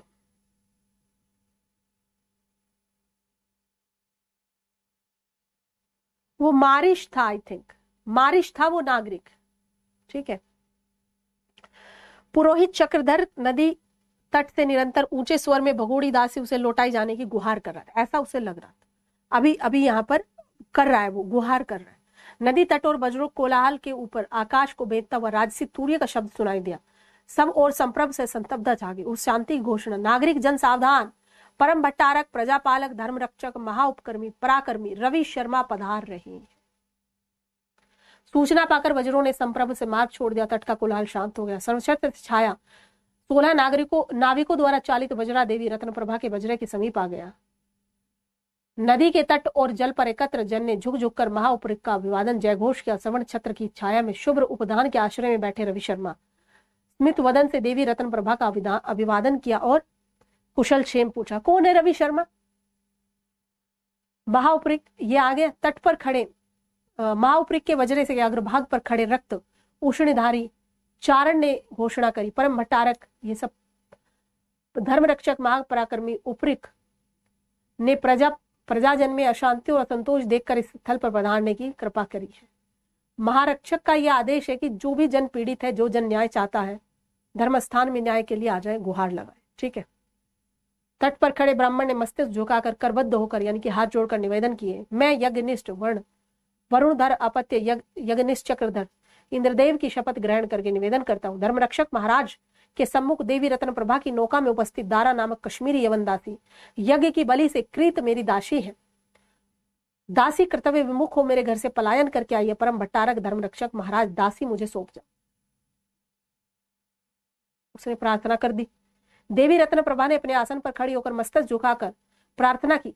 परम भट्टारक धर्मरक्षक महाराज के धर्मस्थान में सूरसेन प्रदेश की जनपद कल्याणी रत्न प्रभा प्रार्थना करती, इस पीड़ित दासी का मूल्य ब्राह्मण को दे देगी और वो दूसरी दासी ले जा करके, मुझे ये दासी मेरी है। ये महाउपरिक ने दृष्टि रत्न प्रभा की ओर उत्तर दिया। देवी, किसी की संपत्ति को बलात् मूल्य करे देकर नहीं खरीदा जा सकता। धर्मस्थान में धनी और रंक समान है, यानी कि धर्मस्थान में गरीब अमीर सब समान है। तुम ऐसे पैसे का धूस दिखा करके इसको नहीं खरीद सकती हो। पुरोहित चक्रधर ने बाहु आकाश की ओर उठाकर आकर आशीर्वाद दिया। धर्म अवतार परम भट्टारक की जय हो, जय हो। वह दासी यज्ञनिष्ठ दीन ब्राह्मण की रोगी स्त्री संतान की धात्री है, मतलब कि मेरी बच्चे को दूध पिलाती है। द्विजपालक धर्मावतार ब्राह्मण की संतान को प्राणदान दे। यही दासी ब्राह्मण संतान के प्राण का अवलंब है, यही उसको बचा सकती है। इसी को तुम मेरे साथ भेज दो। रत्न प्रभा ने पुनः हाथ जोड़कर निवेदन किया। परम भट्टारक धर्मरक्षक के धर्मस्थान में नर्तकी ब्राह्मण संतान के लिए अन्य दासी क्रय करने के लिए यथेष्ट मूल्य प्रस्तुत करने के लिए प्रस्तुत हूं मैं, जितना चाहे, जैसा चाहे। महाउपरिक ने हाथ उठाकर रत्न प्रभा को उत्तर दिया। देवी, न्याय व्यक्ति की इच्छा का अनुसरण नहीं करता, उद्देश्य धर्म की रक्षा है। दासी ने स्वामी गृह से पलायन का अपराध किया है, भागी है वहां से, अपराध है इसका। ब्राह्मण ने दासी से सेवा प्राप्त करने के लिए उसके मूल्य में सोना दिया है।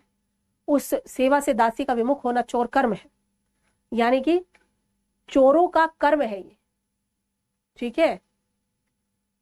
तो ये चोर हुई, दासी ब्राह्मण की संपत्ति है। दासी ने आत्महत्या का प्रयत्न करके ब्राह्मण स्वामी को उसकी संपत्ति से वंचित करने का प्रयत्न किया है। सत्य है धर्मरक्षक धर्मावतार परम भट्टारक की जय हो। पुरोहित ने पुनः बाहु उठाकर, मतलब धर्मचक्र तो ये समझ रहा है ये मेरे पक्ष में न्याय हो रहा है यहाँ पर। महाउपरिक ने धर्म रत्न प्रभा के वज्रे की काष्ठ पीठ पर जानू टिकाए हुए, यानी कि कमर टिकाए हुए, बाजू टिकाए हुए, हाथ जोड़कर दासी को संबोध। दासी, तुम ब्राह्मण को उसकी संपत्ति से वंचित करने के यत्न के कारण चोर कर्म के अपराधी हो। तुम चोर हो, तुमने उसके यहाँ से भागी हो। दास ने वज्रे से काष्ठ पर सिर टिकाए दुहाई दी। धर्मावतार दासी के अपराध के लिए दासी का पुत्र सहित मृत्युदंड की आज्ञा। भाई मृत्युदंड तो वैसे ही मिल गया उसके बच्चों को बेचारे। महाउपरिक ने अस्वीकृति में सिर हिलाकर उत्तर दिया। नहीं दासी, दंड अपराधी दारा बोल रही है। दारा कह रही है कि मुझे मृत्युदंड दे दो। महाउपरिक ने अस्वीकृति में सिर हिलाकर उत्तर, नहीं दासी, दंड अपराधी की इच्छा से नहीं हो सकता। मतलब तुम जो चाहोगे वो थोड़ा हो सकता। ब्राह्मण की दासी और उस दासी की संतान दोनों ही ब्राह्मण की संपत्ति है। संपत्ति की इच्छा से संपत्ति का उपयोग नहीं होता। ठीक है, तुम जो कह रही हो वो तुम्हारी इच्छा है, हम जो तय करेंगे वो अलग होगा। पुरोहित ने पुनः बाहु आशीर्वाद, सत्य है न्याय मूर्ति, धर्म रक्षक, धर्मावतार, जय हो जय हो जय हो। महाउपरिक ने दासी को पुनः संबोधन किया, दासी ने आत्महत्या के पाप का प्रयत्न क्यों किया? क्यों तुम सुसाइड कर लेना चाहते? पुरोहित के दासत्व, क्षुधा और अपनी संतान की क्षुधा से पीड़ित होकर धर्मावतार, इसने मुझे इतना बड़ा दास बनाया, मैं भूख से तड़पती थी, मेरा बच्चा भूख से तड़पता था, इसलिए। कपोलों पर उसके आंसू आ गए, गालों पर आंसू टपकने लगे। महाउपरिक ने नर्तकी की ओर प्रतीक्षा के संकेत से हाथ उठाकर पुरोहित को संबोधन किया, शास्त्र और न्याय के ज्ञाता पंडित, इस दासी का संतान सहित आत्महत्या करने का प्रयत्न इसके पीड़ित होने का प्रमाण है। ठीक है, आत्महत्या कर रही थी, वो पीड़ित थी। ये ब्राह्मण, तुम धर्मस्थान के सम्मुख दास पीड़न के अपराध से अभियुक्त हो, तुम भी अभियुक्त हो। ठीक है, तुमने दास को पीड़ित किया है। पुरोहित का मुंह पीला पड़ गया, स्वर कांप गया। अब जय जय जय जयकार नहीं, पीड़न नहीं धर्मावतार, ये दासी सेवा से विमुख और स्वामी की विरोधिनी है, ये बहुत बदतमीज है, सेवा नहीं करती थी हमारी। ब्राह्मण ने निवेदन किया, ब्राह्मण, सेवा ग्रहण करना स्वामी का अधिकार है, प्राण ग्रहण करना नहीं। ठीक है, सेवा करवाना तुम्हारा ये है, प्राण ग्रहण करना। कठोर स्वर में महाउपरिक बोले, देवता जीवों को प्राणदान देते हैं, वे ही प्राण ग्रहण कर सकते हैं। पृथ्वी और राजा, पृथ्वी पर राजा देवता का प्रतिनिधि और केवल राजा को ही प्राण ग्रहण करने का अधिकार है। दास भी ध्वज के समान राजा की प्रजा है। इस दासी की संतान कहाँ है? महाउपरिक ने पूछा, कहाँ है? रत्न प्रभा ने कहा, धर्मावतार, अभागी दासी की संतान निर्जीव हो चुकी, मर चुकी। दारा मूर्छित होकर वज्र काश पर लुढ़क गई। बेचारी को पता ही नहीं था अभी तक तो। रत्न प्रभा और उसके सेवकों ने जल में गिरने से संभाल लिया उसे। कांड में उपस्थित जन समूह सिहर उठा। महाउपरिक स्थिर बने रहे, चुप बने रहे। उन्होंने पुनः संबोधन किया, ब्राह्मण, तुमने इस दासी का मूल्य क्या दिया था? 50 स्वर्ण मुद्रा। ब्राह्मण, दासी पुत्र की हत्या के अपराध में तुम्हें 200 स्वर्ण मुद्रा का राजदंड राजकोष में देना होगा। चलो 200 दो। दासी राजस्थान के अधिकृत रहे, राज्य की ओर से उसका विक्रय अगली बार से, क्योंकि ये दासी है तो राज्य इसे बेचेगा। और चलो 200 रुपए तुम, 200 मुद्रा उधर दो। ब्राह्मण, दासी पुत्र की हत्या के अपराध में तुम्हें ये देना होगा। चक्रधर भय से कांप उठा, अंतर्नाद से उसने प्रार्थना की, धर्मावतार, दीन ब्राह्मण पर दया करो, यज्ञ बलि से जीविका पाने वाला, मेरे पास इतना पैसा कहाँ, मैं तो यज्ञ हवन करता हूँ लोगों घर में जा जाके। तुम नर हत्या के अपराधी हो भाई, तुमने एक मनुष्य को मारा है। महाउपरिक का स्वर जो था कठोर हो चुका था। शास्त्र ब्राह्मण को मृत्यु और कारावास का दंड नहीं देता है। तुम मुख में तृण रखकर नगर ग्राम में भिक्षा मांगकर राज्य दंड पूरा, तुम अपने मुंह में मतलब तिनके रख करके, तृण रख करके, दुबड़ा रख करके, घास का तिनका रख करके पूरे गांव में मांगोगे, वहां से पैसा पूरा करो। आवश्यकता होने पर तुम्हारी संतान के पालने के लिए राजकोष से, अगर तुम्हारे बच्चे को कोई ऐसी जरूरत पड़ेगी, राजकोष से धन दे दिया जाएगा, पर तुम यहाँ राजकोष में धन पूरा करो। मूर्छित दासी की ओर दृष्टि करके इस दासी को स्वामिनी गृह से पलायन के अपराध में धर्मस्थान से पीटकर कोड़े कशा दंड दिया गया, दंड दिया जाए। उपस्थित जन इस आज्ञा से कांप उठा, कह रहे कि इस दासी को भी मारा जाए, कोड़े वोड़े मारे जाए। देवी रत्न प्रभा के नेत्रों से अश्रुधारा बह चली। महाउपरिक गंभीर स्वर में बोले, दासी की निर्बल और रुग्णावस्था के कारण उसे कुशा के दंड चवर के केशों से दिए। मतलब बहुत कैड़े कोड़े मारने की जरूरत नहीं है, चवर के केशों से, बालों से जो कोड़ा बनाया जाए उससे से दंड दिया जाए, पर दंड जरूर दिया, क्योंकि तबियत ठीक नहीं है। चलो ठीक मान। अब जो है दिव्या से दारा, दारा से अंशुमाला बनेगी। रत्न प्रभा का विचार था कि दारा को अपनाकर उसने कीचड़ में से कांच पाया है, परंतु दारा तो मणि निकली। उसने सोचा कीचड़ में से मैंने कांच चमक रहा था उसको निकाल लिया, पर दारा तो मणि निकली। संध्या समय समाज में रत्न प्रभा की प्रधान शिष्या मुक्तावली मधुर लय पर नृत्य कर रही थी। दारा तांबूल अर्ध लिए स्वामिनी की सेवा में उपस्थित थी। दारा लिए हुए थी वो जो भी पेय पदार्थ था, और वो उसकी शिष्या किसी लय पर नृत्य कर रही थी। दृष्टि मुक्तावली की ओर लगाए रत्न प्रभा ने तांबूल के लिए दारा की ओर हाथ बढ़ाया। हाथ में तांबूल न पाने से उसने देखा दारी अत्यंत तन्मय होकर उसको देख रही है ना, वो ऐसे बढ़ा रही है, दारा उधर देख रही है। दृष्टि की अत्यंत एकाग्रता के कारण उसकी भ्रुकुटी पलकों पर झुकाई। रत्न प्रभा विनोद में मुक्तावली को भूलकर दारा की एकाग्रता को देखती रही कि क्या देख रही। सहसा दारा के मुख से निकला आह भंग, और तांबूल आधार उसके हाथों से गिर पड़ा। मुक्तावली थम गई। पात्र की झंझनाहट से दारा का चेत हुआ, उसको पता चला। अत्यंत संकुचित होकर, त्रस्त होकर स्वामिनी और मुक्तावली दोनों से क्षमा याचना करी। कहा सॉरी, माफी चाहती हूँ, मुक्तावली से भी और उससे भी। रत्न प्रभा में उस शिष्टाचार की उपेक्षा कर दारा को मयूरी नृत्य शुद्ध रूप में पूर्ण करने का आदेश दिया। दारा ने अत्यंत विनय से असमर्थता और अज्ञान प्रकट कर अभद्रता के लिए क्षमा मांगी कि मैं अपनी अभद्रता के लिए माफी मांगती हूँ, मुझे नहीं आता है। स्वामिनी के हट से विवश होकर दारा संकोच और मन की विरक्ति में अप्रतिभ सी अवस्था में नृत्य के लिए प्रस्तुत हुई। वीणा और मृदंग बजने लगे। विवश दारा पदों पर लय में गति आरंभ की। वयोवृद्ध वादक रोहित नवीन नर्तकी के पदक्षेप से तुरंत उसकी क्षमता भाप गए। कह रहे पैरों के इसके जो कदम जो उठ रहे हैं बहुत ही ज्यादा सक्षम टाइप की वो है। उसने लय को दुर्त किया, विश्रम्भित और गतियों में बजाया, कई कई अलग अलग लय बजाई, पर वो ना उखड़ी। दारा एकदम बहुत ही ट्रेंड थी। कुछ समय नृत्य करने के पश्चात उसने दारा को आत्मविस्मृति हो गई। अपने प्राणों में लय भरकर इतनी सूक्ष्मता और वेग से नाची कि वृद्ध रोहित की उंगलियां पिछड़ने लगी। उसके मस्तिष्क से स्वेद की धारा बह गई। दर्शक चित्रित मूर्तियों की भांति अवाक रह गए। क्या हो रहा है? रत्न प्रभा चिबुक पर उंगली रखे विस्मय विचलित सी बैठी रही। नृत्य समाप्त करके दारा ने स्वामिनी के सम्मुख प्रणाम किया। विस्मय का सम्मोहन समाप्त होने पर रत्न प्रभा अपने आसन से उठी, अपने कंठ से मणिमाला उतार करके दारा को पहना दिया। आलिंगन में ले बोली, सखी सागल मगध, सागल वही जो दिव्या का था, सागल में मगध में तक्षशिला में के अतिरिक्त कला की ऐसी पूर्णता संभव नहीं है। भाई बहुत वो बैठी है, ये भी एक्सपीरियंस होल्डर। यह गुण गुरु की विशेष कृपा और देवी सरस्वती के वरदान के बिना संभव नहीं। सखी तुम में मेरी गुरु देवी मल्लिका का अंश है। रत्न प्रभा कौन है? मल्लिका की, रत्न प्रभा मल्लिका की शिष्या रही है और ये भी रही है। सत्य कहो यह रत्न कहाँ पाया? विनय से सिर झुकाकर दारा ने कृतज्ञता से गदगद होकर कहा, सरस्वती के वरद पुत्री उन्हीं देवी को नमस्कार है। रत्न प्रभा दारा के प्रति दयालु थी। उसका गुण रहस्य जानकर उस पर आदर से अनुरक्त हो गई। रत्न प्रभा सोचती रही। उसने दारा का नाम रख दिया अंशुमाला। अब पड़ गई अंशुमाला। नाम बदलने के साथ पुनः दिव्या का संसार बदल गया। द्रव्य और विलास में के प्रवाह में संगीत नृत्य के भंवर में हर्ष शावक की भांति अविक्षिप्त निर्लिप्त तैरने लगी। जैसे कि शावक तैरते हैं, हंस तैरते हैं, वह भी अच्छा उसके पास पैसा, धन, माल, बेड, कमरे बढ़िया। उसके दुख के दुर्भेद कवच के भीतर इस विलास और विनोद के भंवर में जल की एक बूंद न गई। अंशुमाला की मुस्कान और उल्लास से केवल कला का कर्तव्य मात्र था। समाज से पृथक होते ही निसंग और तटस्थ हो जाती थी। वहां पर हंसती थी, मुस्कुराती, सब करती, फिर तटस्थ हो। जैसे जल से बाहर निकल आने पर हर्ष शावक अपने झाड़ करके जल की बूंद से रहित हो जाता है। उसका मन दारुण और विभत्स स्मृतियों, भाई इतनी दुख झेल लिए थे बेचारे ने, आवरण में वेष्टित था। उसके मन में शाकुल के प्रति व्याप्त वियोग था। शाकुल से बिछड़ चुकी थी। रसिक समाज अंशुमाला की मोहक लास्य और चमत्कारपूर्ण कला पर निछावर विभोर हो उठता, उपहार मूल्य भेंट करता।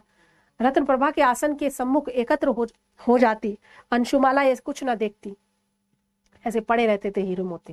शाकुल के वियोग में उसकी पीड़ा का यही सोचती होगी ना कि ये पहले होता तो बता बच्चे का तो पेट फल जाता। श्रोताओं के हृदय में प्रवेश कर करुण रस के गीतों को श्लेष अनुभूत स्थल नृत्य में उसकी आत्मरक्ति अभूतपूर्व थी। मतलब बहुत ही तगड़े तरीके से नाचती थी।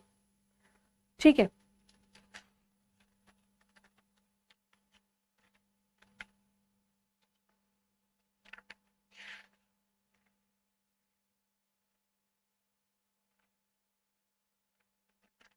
रत्न प्रभा का प्रसाद केवल मथुरा नगरी में ही नहीं, संपूर्ण सुरसेन प्रदेश और उससे अधिक दूर के प्रदेशों में भी के लिए कला का तीर्थ था। उसकी ख्याति मगध, कौरव, कट और मद्र तक पहुंच गई थी। संध्या समय उसके समाज में स्थान में रसिकों के विवाद होने लगते। जिस समारोह में अंशुमाला कला का प्रदर्शन करती, मार्गों की रक्षा के लिए, व्यवस्था के लिए राजपुरुषों की उपस्थिति अवश्य हो जाती। अंशुमाला की लोकप्रियता के कारण रत्न प्रभा के यहाँ पहले से दूना धन आने लगा। रत्न प्रभा और मुक्तावली के संगीत नृत्य पर जहाँ पुष्पमाला और रजत मुद्राओं की भेंट आती थी, अब स्वर्ण मुद्राएं, रत्न और मालाएं, मणिमालाएं बरसने लगी। रत्न प्रभा को वास्तविकता थी अंशुमाला। मतलब पहले तो चांदी उंदी आती थी, मोती उती आते थे, अब तो सोने आने लगे। मतलब भीड़ लग जाती थी, सैनिकों को खड़ा करने पड़ता था, लोग भावुक हो जाते थे।